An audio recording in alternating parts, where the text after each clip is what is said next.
The first rains of November had a certain way of falling in Oxford, as if the city itself were exhaling something unsaid. That day, the air carried a scent of wet leaves and something older, the slow decay of forgotten things.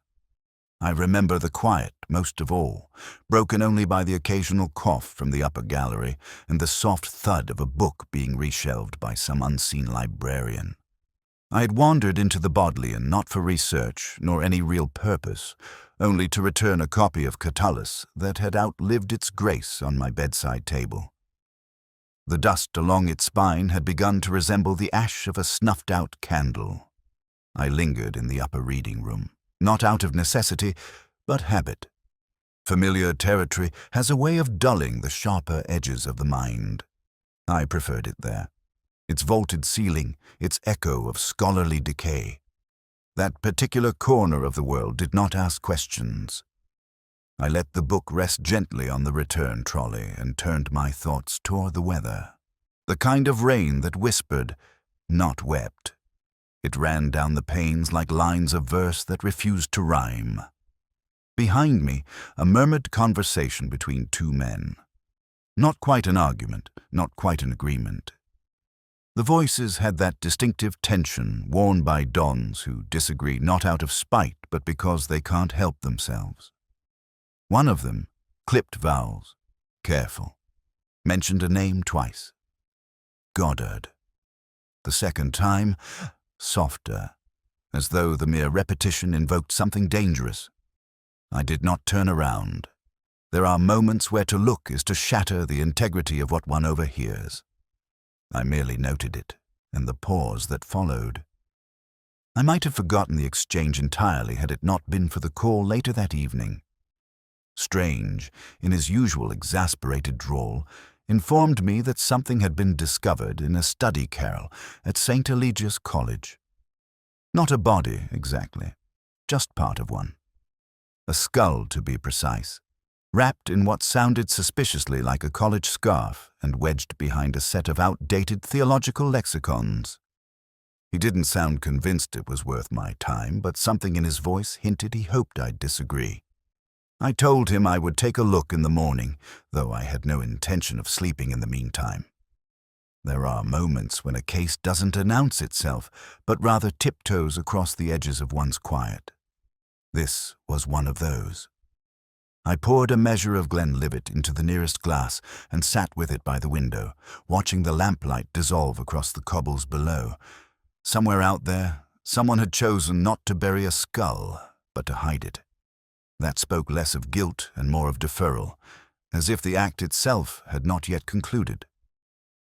I thought again of the name Goddard. It stirred something vague. A paper I'd skimmed, a footnote on a cryptographer with unorthodox methods, perhaps. The name had a cadence that belonged in marginalia. I'd heard it before, certainly. But where? As the hour pushed toward midnight, I attempted the Times crossword, though the clues refused to yield anything but annoyance. One in particular caught me. To bury the mind is not to silence it. 5. I had half a thought to write down skull, but the letters did not match the surrounding clues. Still, the image remained. I found myself sketching it in the margin, a crude oval with hollows for eyes. Not grotesque, just empty. And then the realization, not revelation exactly, that the silence in the Bodleian earlier had not been complete. After the name Goddard was spoken, there had been a scrape. The sound of a chair slightly pulled back, or perhaps someone rising from a deep thought, with the weight of guilt behind them. I hadn't seen who left, but I remembered the sound clearly. Sounds linger longer than truths. I finished the whiskey and let the glass sit like a punctuation mark beside the untouched crossword. St. Eligius was a college rarely involved in scandal.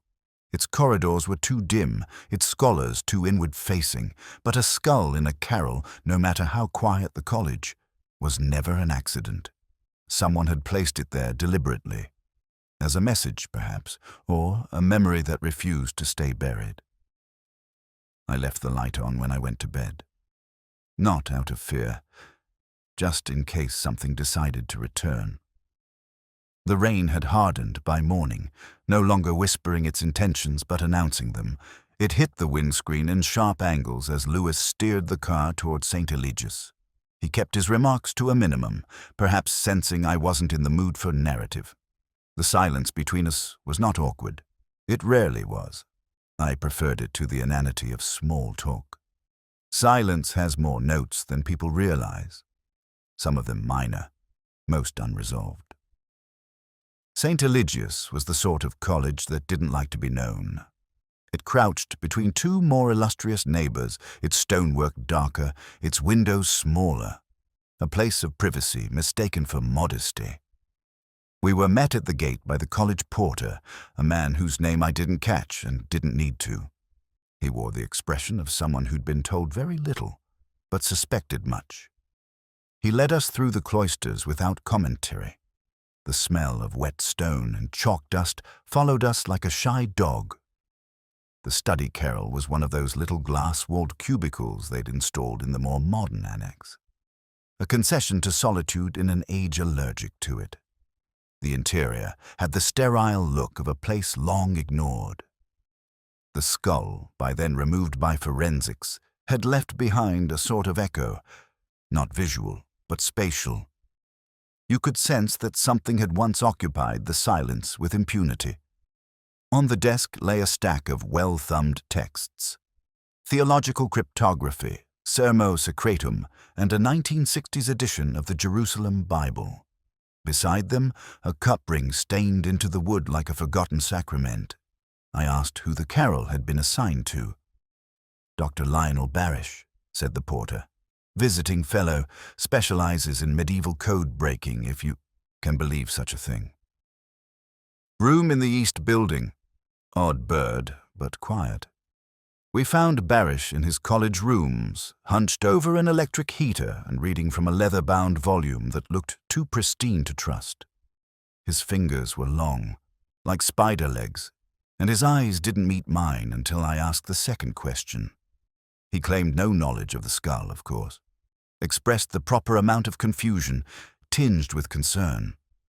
When pressed on, when he last used the Carrel, he faltered slightly, a pause too symmetrical to be accidental. He had a habit of speaking as though every sentence were a quotation he couldn't quite place. I noticed the umbrella leaning against the bookcase behind him. Deep navy blue, elegant, with a curved handle polished to an unlikely sheen. On closer glance, a phrase had been inked, perhaps once gold, now faded, ad occultum per veritatem. Through truth to the hidden. A motto of sorts, or a warning. I asked if it was his. He said yes, of course. He'd left it in the Carrel days before, forgotten in the rush to escape the damp. But the umbrella was dry. Bone dry. Not the dry of forgetfulness, but of disuse. I said nothing. Lewis wandered the room while I kept Barish talking. My sergeant had a way of appearing distracted while registering every fibre out of place. He picked up a small framed photograph from the mantel. One of those college symposium pictures. 5 men in dark suits gathered around a table thick with port glasses and Latin manuscripts. The center figure had been cut away. Deliberately, with an old blade that hadn't quite obeyed the straightness of the hand. I asked who had once occupied the space. Barish smiled, and not kindly. Goddard, he said. Brilliant, paranoid, and ultimately a disappointment. Disappeared a few years back. Some say Spain, some say madness. I say both. The words were too polished, as though rehearsed. As if the disappearance had been memorized. When we left, Lewis muttered something about the smell of the place. I hadn't noticed it, but now I did. A faint trace of cigar ash and camphor, the scent of someone trying to preserve something already lost. On the way out, I glanced back. Barish stood at the window, holding the blue umbrella now. He didn't open it. Just stared down at it like a man considering the sky but unwilling to step into it. It struck me then, not quite as deduction but as the shadow of one. Umbrellas are only forgotten when it doesn't rain. There are names in Oxford that fade not with time, but with deliberate neglect. Philip Goddard was one such name, not quite erased, but spoken only in asides, never first, never last, and never without a pause. He had once been the promising kind, the sort of mind colleges like to keep in their window but rarely understand. A cryptologist by way of theology, or perhaps the other way round. He'd vanished 2 years prior, and in academic terms that made him a myth already. Lois and I returned to St. Eligius under a sky that could not decide whether to weep or wait. The porter led us, without enthusiasm, to Goddard's old rooms.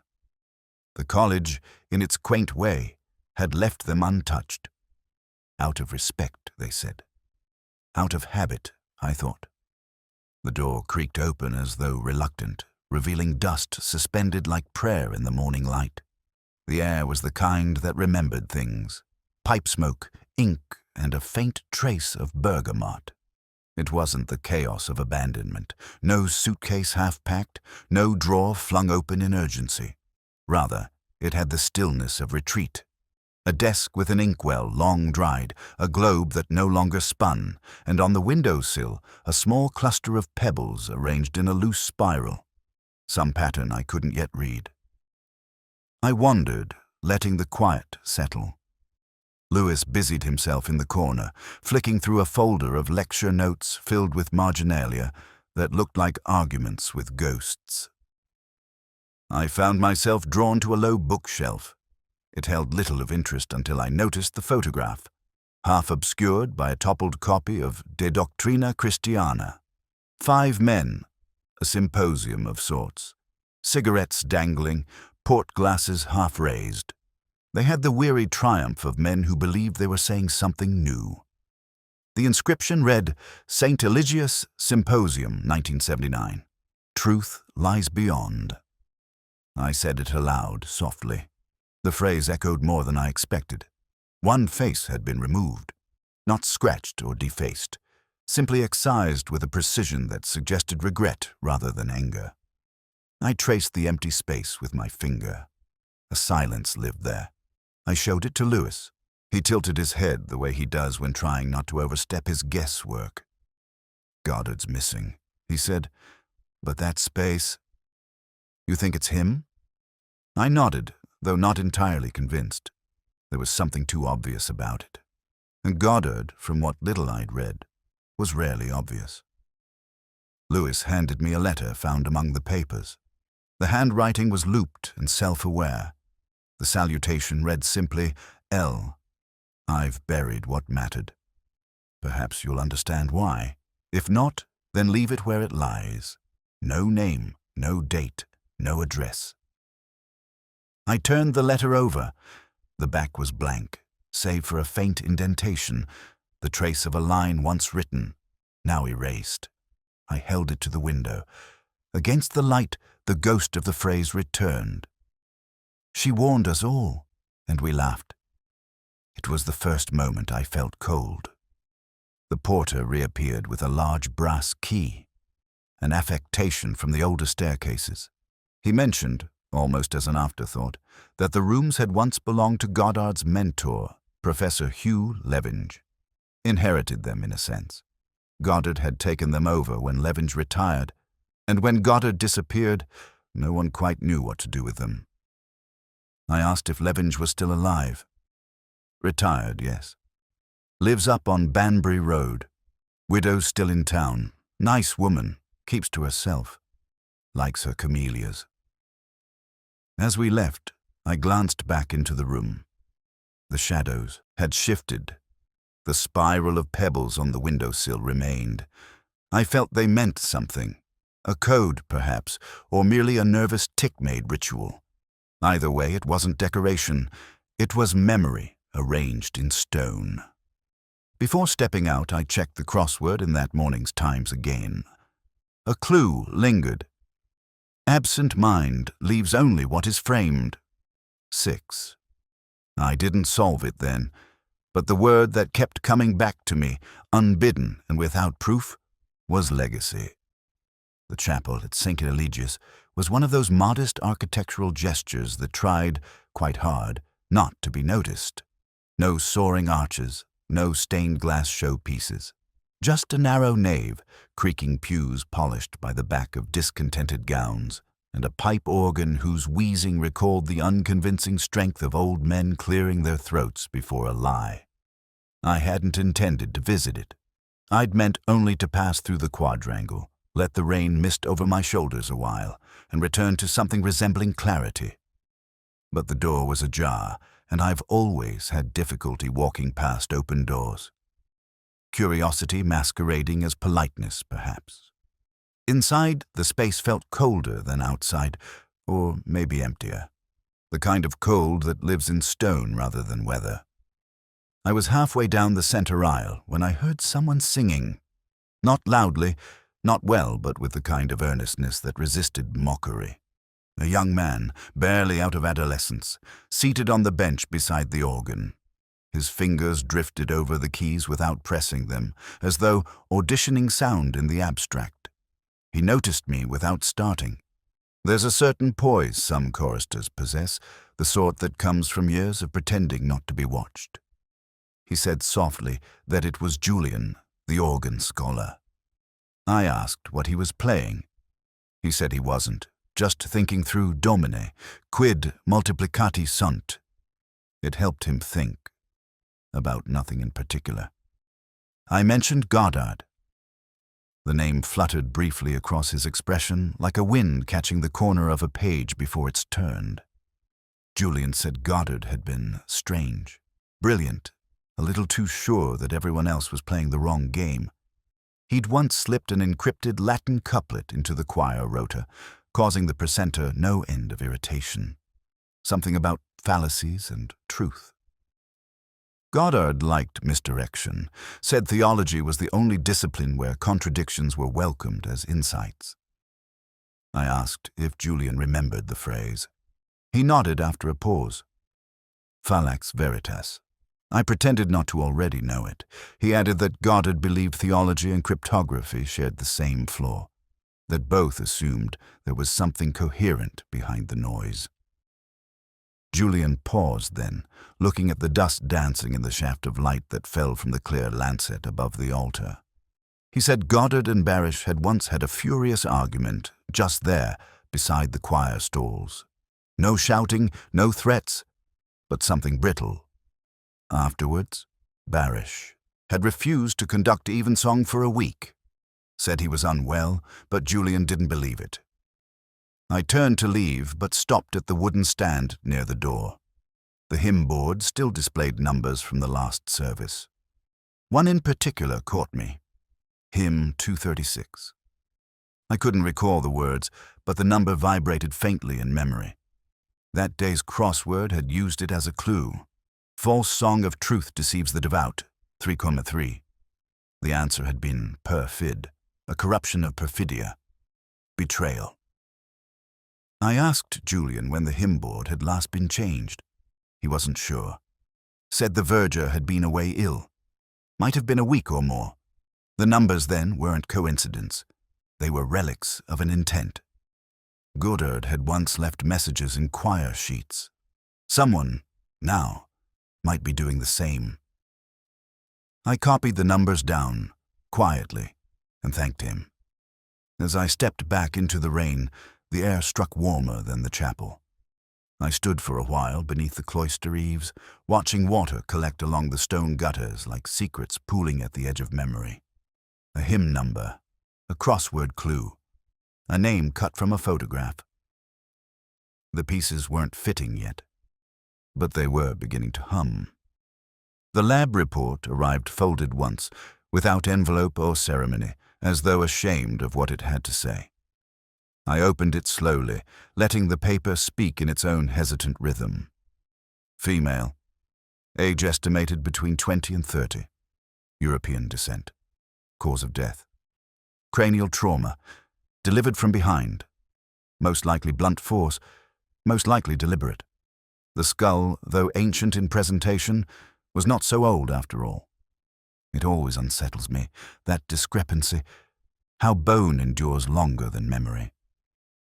The face now gone had once flushed at praise, flushed again at shame. Somewhere, a photograph still exists in which she smiled, unknowingly mortal. There was, of course, no official record of any murder, nor even a missing person that matched neatly. I'd sent Lewis digging through old reports, newspaper archives, even the occasional library bulletin board, which in Oxford can serve as a more enduring testimony than police files. It was he who brought me the name. A whisper, really. The kind of case that disappears, not because it's solved, but because no one insists on remembering it. Alice Venn, research assistant in comparative theology, vanished 5 years ago. Quietly, politely. No family pursued it. No lover came forward. A single line in the local paper. Student absents herself from college. Authorities concerned. That was the end of it. And, in that, the beginning. She had worked under the supervision of several fellows, but most directly. And here the threads began to tighten. With Dr. Lionel Barish. Her name had appeared in the acknowledgments of his published article from that year. I remember the title, Hidden Structures in the Esoteric Gospels. Dry even by theological standards, but there, buried in the footnotes, she'd existed. I returned to St. Eligius that afternoon. The porter's office, always a reluctant confessional, provided little beyond a reluctant shrug. Yes, Alice. Small thing. Quiet.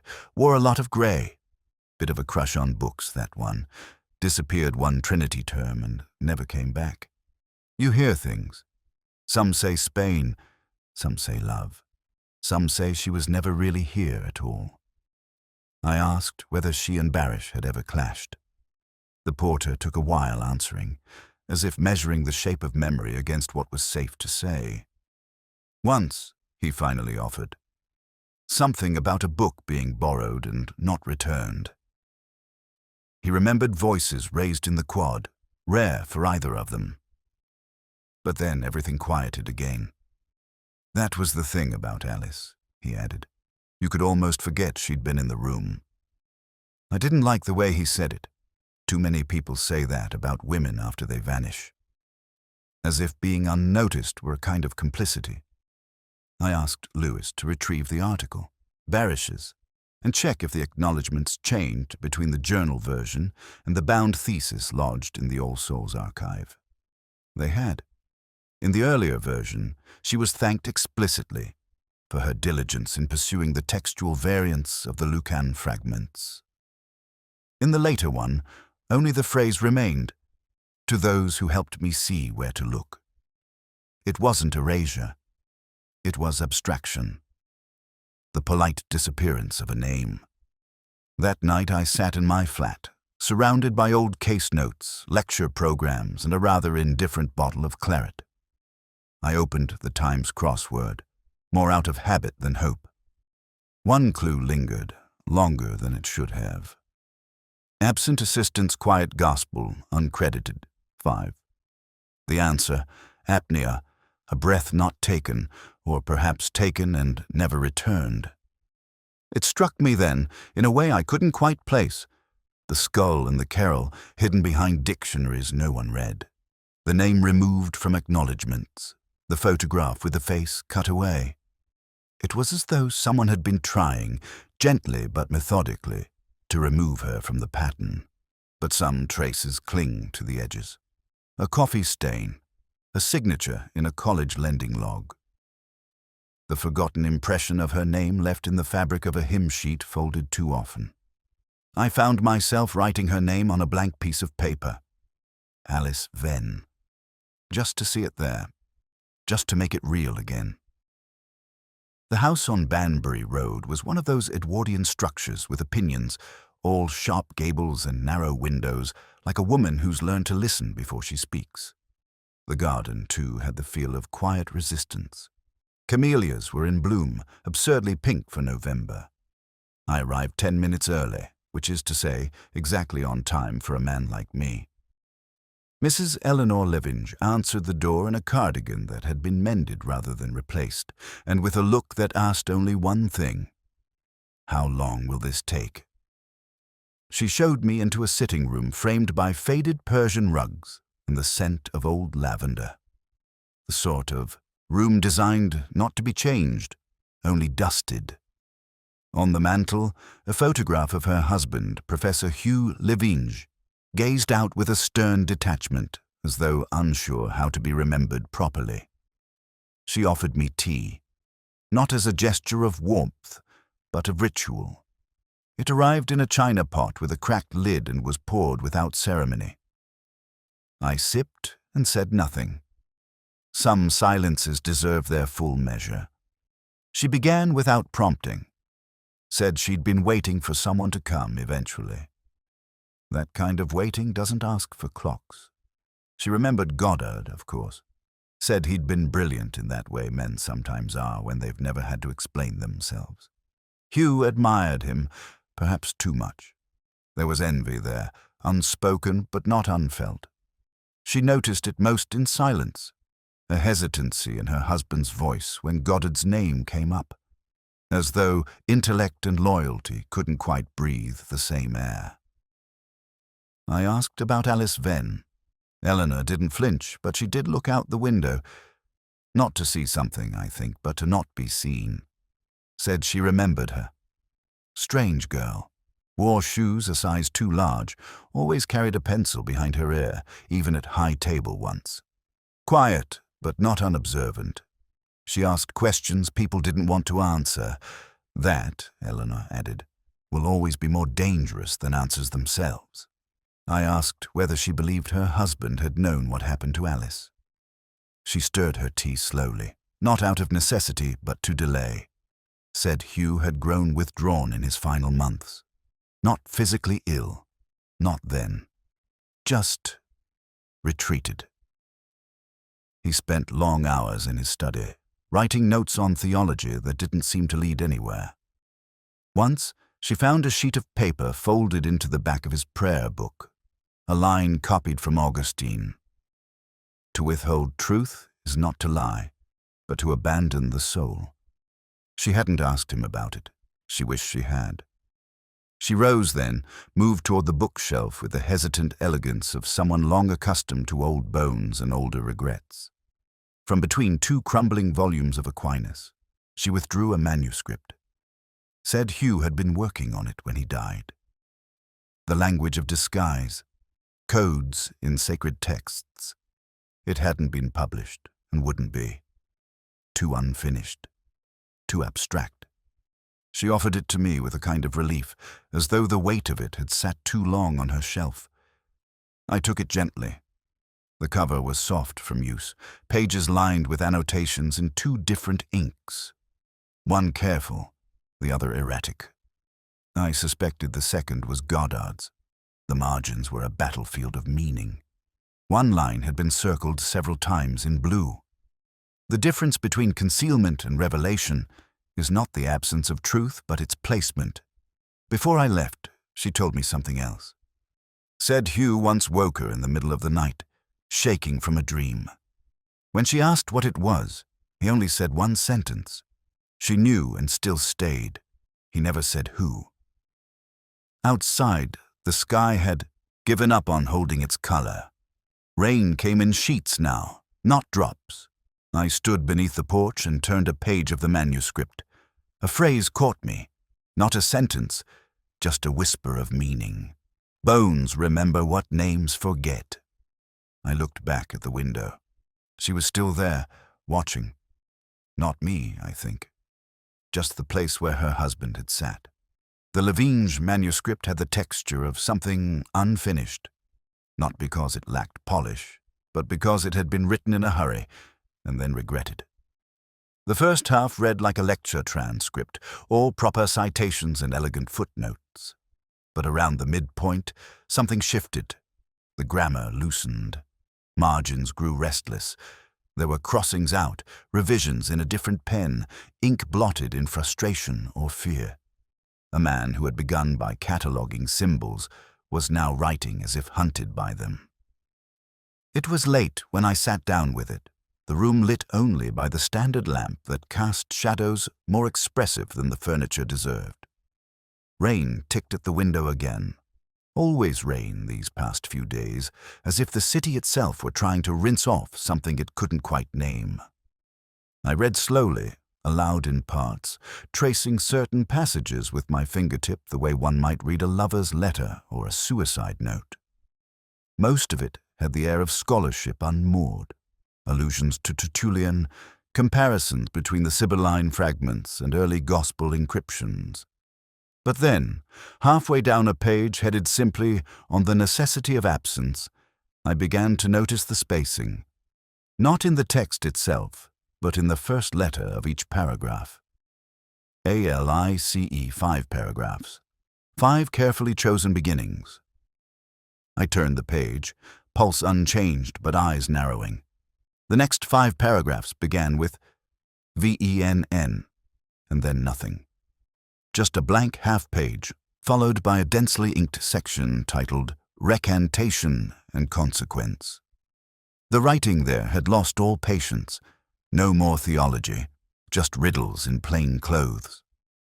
I read the section twice, and the words began to bend in on themselves. She must have seen it. That was the message. Alice had seen something, or deduced something, buried in the Latin palimpsests, or perhaps in the careless footnotes of men who had learned to speak in circles. She hadn't confronted anyone. Not directly. But she'd warned Levinge. The manuscript, I now saw, was a kind of confession that never reached its recipient. Or perhaps he'd meant it too, and Eleanor had intervened. Or perhaps she hadn't. I lit a cigarette I didn't need and watched the smoke settle above the manuscript like punctuation. It wasn't just the name spelled down the page that caught me. It was the order of ideas surrounding it. Each paragraph's content circled around concealment, omission, faith as misdirection. Levinge had buried her name in the very theory he built his career upon. Not erased, just submerged. There was a knock at the door, not loud, not urgent, just enough to remind me the I world was still there. Lewis stepped in with the sort of expression he only used when something didn't make sense but needed to be shown anyway. He handed me a folder. College rosters, St. Eligius, staff and fellows for the last 15 years. He tapped the year of Goddard's disappearance. 5 members listed for the Symposium of Applied Theologies. Barish, Levinge, Goddard. 1 Reeve, Thomas, and an unnamed 5th marked only with an asterisk. Temporary consultant. External. No further detail. I asked if the asterisk was explained elsewhere. Lewis shrugged, but with an edge of unease. Said he'd checked. The asterisk was referenced on a later page, but the entry had been torn out, neatly, surgically. Not ripped in anger. Removed with intent. I returned to the manuscript.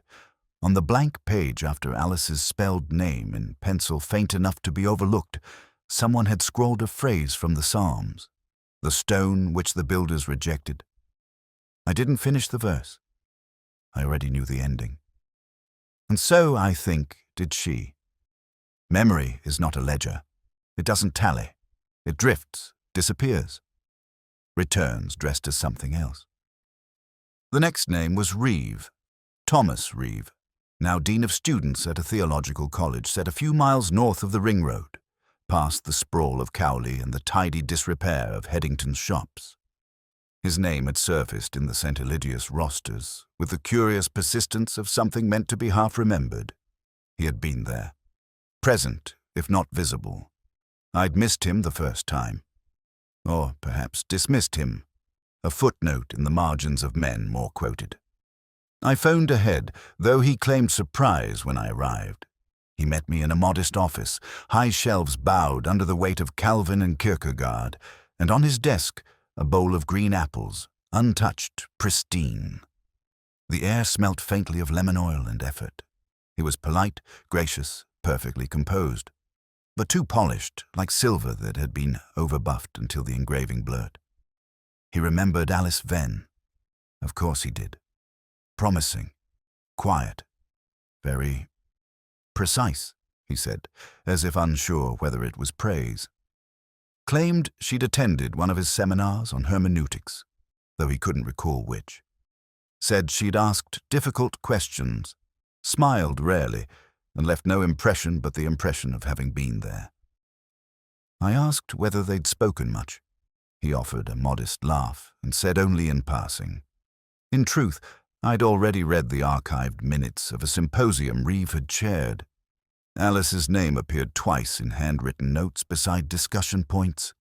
The topics: esoteric transmission and the moral burden of transcription, too specific to be forgettable.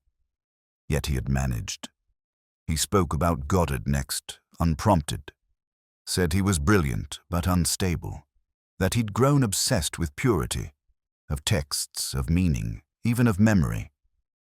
Reeve's tone dipped slightly at that last word, as if memory were a weakness one should not confess to possessing too much of.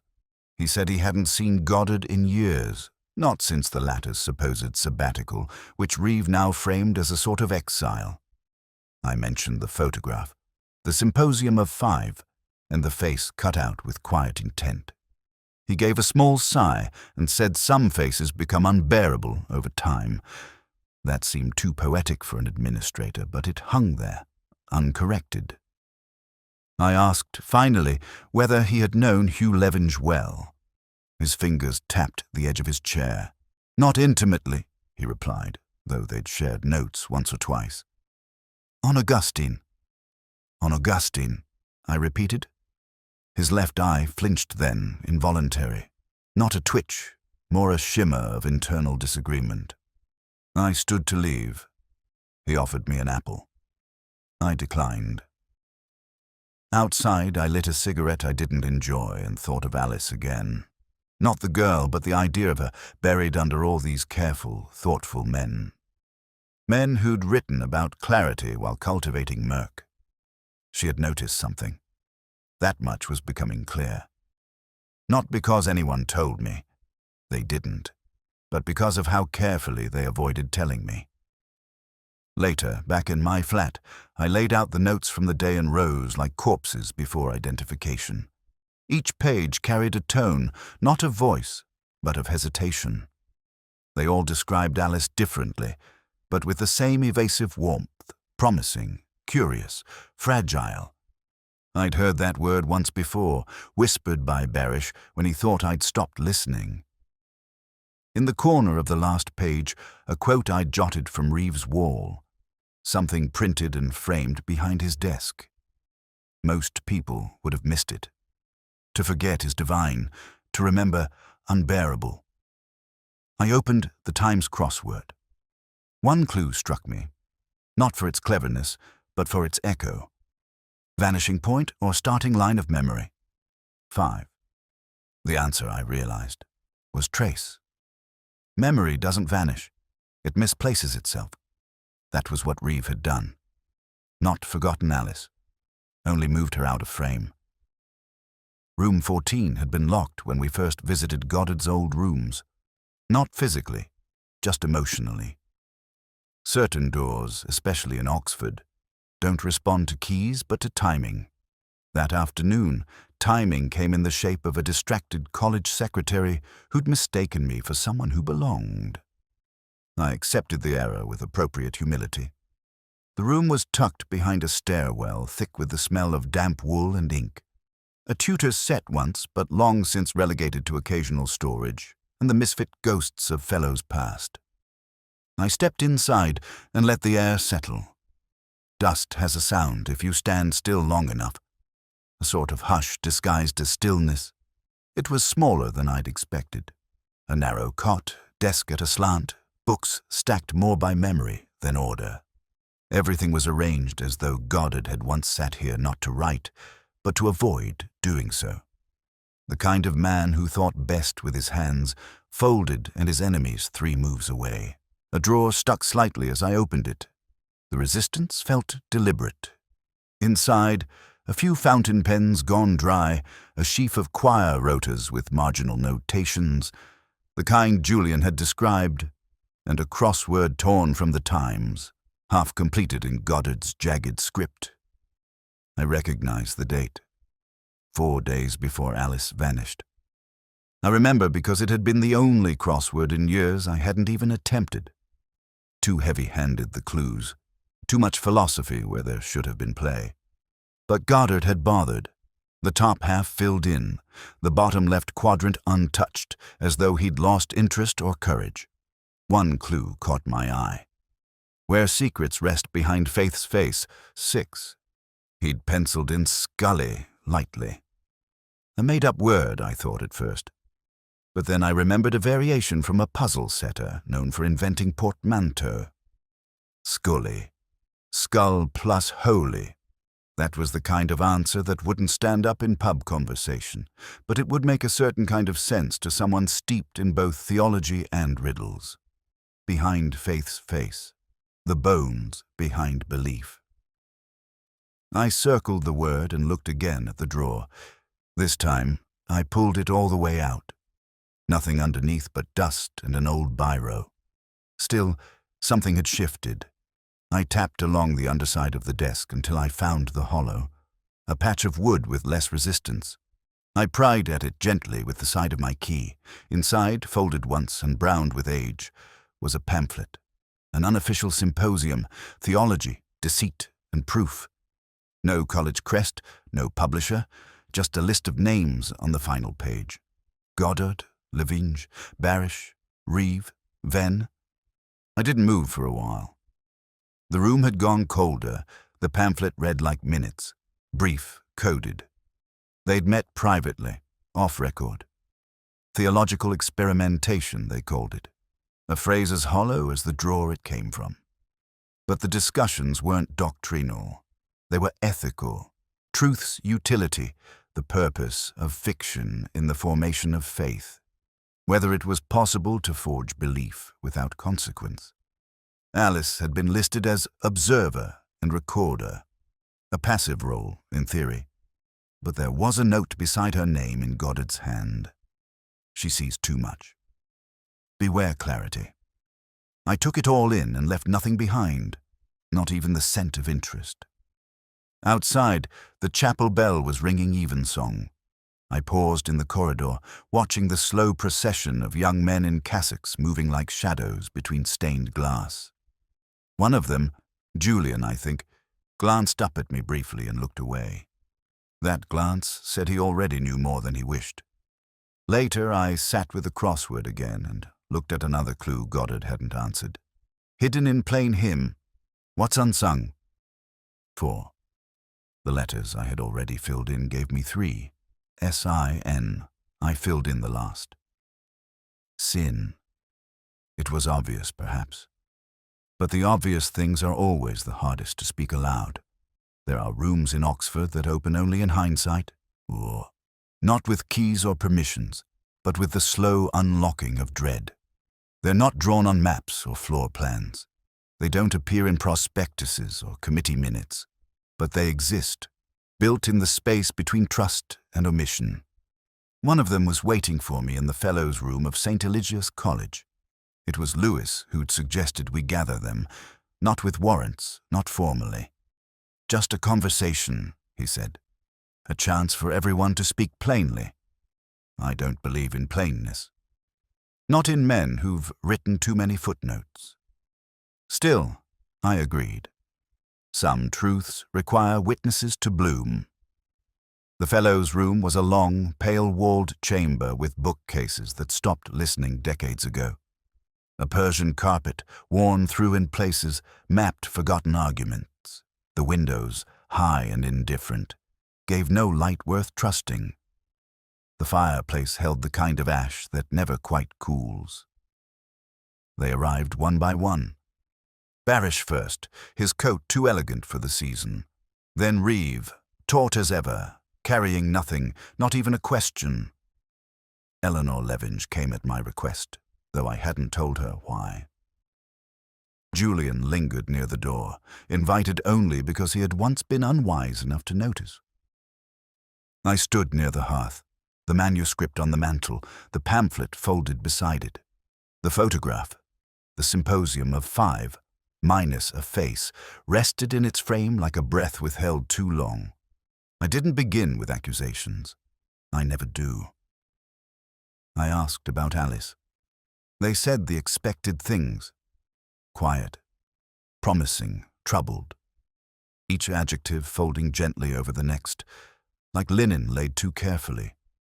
I listened to their diction more than their content. Barish used the past tense only when prompted. Reeve spoke as if she were still enrolled in some auxiliary sense. Eleanor didn't speak at all. Her hands, resting on the arm of the chair, gripped it only once. When Reeve described Alice's keen interest in theological contradiction, I turned to the pamphlet, asked whether anyone remembered the meeting it documented, the unofficial symposium, the debate over moral fictions and sacred untruths. Barish shrugged lightly. An experiment in metaphysical rigor, he called it. Reeve looked offended by the suggestion that it might be held against him. Eleanor said nothing. Julian spoke hesitantly. Said he'd once found a page of Goddard's notes folded inside a psalter, marked with Alice's name and a Latin phrase he didn't understand. I asked if he'd kept it. He shook his head, ashamed. Said he hadn't known it mattered. I pointed to the photograph then, the face removed, the names beneath. Lavinge, Goddard, Barish, Reeve, Venn, 5 corners of a map that led nowhere but back here. I said very little after that, just enough to disturb the air. Mentioned the skull in the Carrel, the hymn numbers, the crosswords, the acrostic buried in Lavinge's manuscript. I described them not as evidence, but as fragments of a pattern too deliberate to be accidental. It was Eleanor who broke the silence. Said Hugh had once returned from a meeting with his hands shaking, that he'd locked himself in the study and written for 6 hours straight, that afterwards he refused to speak of it. Not out of guilt, she said. Out of fear. Barish turned finally. Asked what I wanted. I told him I didn't know. Truth, perhaps, or its absence, properly named. Reeve stood, said he wouldn't be part of a performance. Said the past was misremembered by the emotional.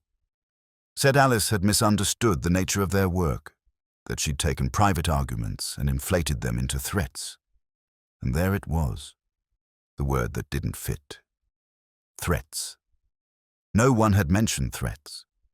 Only questions, only doubt, only presence. I asked him again what had frightened her.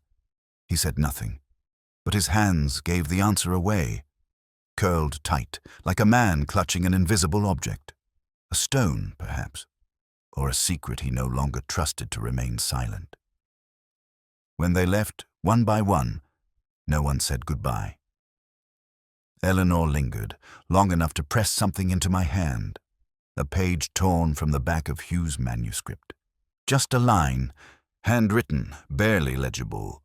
Truth is not what we say, but what we choose not to correct.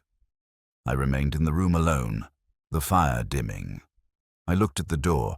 It had been there all along, of course, but part of me believed it would vanish once I stepped through. Some rooms never really open. They are walked into backwards, through memory, regret, and the very quiet between other people's sentences. It rained the next day, and the next. Not a storm, not a cleansing. Just a dull, relentless dripping, as if the sky had nothing left to say but wouldn't leave the room. Oxford took it well, its stone more beautiful when damp, its corners more secret. The city always seemed to absorb guilt better in the rain. I didn't carry an umbrella. Some discomfort should be earned. The formalities passed quickly. Reeve folded as they often do, not under pressure, but under the weight of what they thought wouldn't matter. No trial, no public scandal. Just a quiet agreement with consequence stitched into the margins. The college was grateful in its brittle way. Barish resigned his post, citing exhaustion. Eleanor disappeared behind a curtain of condolences. Lewis, for his part, said nothing more than necessary. We both understood that there are cases which resolve, and others which simply stop. I spent that afternoon walking Radcliffe Square. Water pooled in the cracks between cobbles, each puddle a mirror you didn't want to look into for too long. Students passed with hoods up and heads down, none aware that a skull had once been hidden among their lexicons. Or perhaps they were. Perhaps Oxford trains a certain kind of forgetting. Outside All Souls, I paused beneath the overhang, cigarette refusing to light. The wind was clever. It always knew where not to blow. Across the way, the Bodleian stood impassive, unreadable. Its windows flickered with reflected rain, unread pages turning themselves. Strange called while I was watching them, asked if I wanted a drink, something warm, something distracting. I told him I was already soaked, and what good was a pub that couldn't fix a season? He said I was being daft. I said that was the point. He laughed, but not kindly. Said he'd let me be. I found myself on Broad Street staring into the window of a second-hand bookshop. A collection of poetry, Herbert, I think, leaned precariously against a monograph on early Christian relics. Between them, barely visible, was a pamphlet bearing the name Venn. I didn't go in. I didn't need to. The dead don't ask for evidence, only remembrance. Back home, I dried off mechanically, poured something dark into a glass without thinking, and opened the crossword. Habit, anchor, excuse. The final clue read, once gone, leaves only silence and stain, 5. The answer, trace, came easily. Not clever, but honest. And that was rare. I thought about Alice. Not her death, not the moment or the act, but what must have preceded it. The decision not to run, to stay, to name something not meant to be named, not out of pride, but because she had once believed that intellect was a shared language, not a weapon. I wondered if, in the final moments, she had realized she was wrong. The manuscript still lay on my table, open to the page Eleanor had given me. The line again, truth is not what we say, but what we choose not to correct. A man's guilt, it seemed, could live most comfortably inside silence. There was a knock at the door. Just one. Soft. Then gone. I didn't answer it. I knew there was no one there. Some sounds are memories returning to check you're still alone. I let the whiskey rest in my hand. Let the rain find new ways down the glass. Let the case settle where all the others had. Somewhere just below the rib cage, behind the stubbornness and the half-finished sentences. The part of me that wanted the world to make sense had stopped asking long ago. What remained was not justice, only the shape of what had been missing, and still, the rain.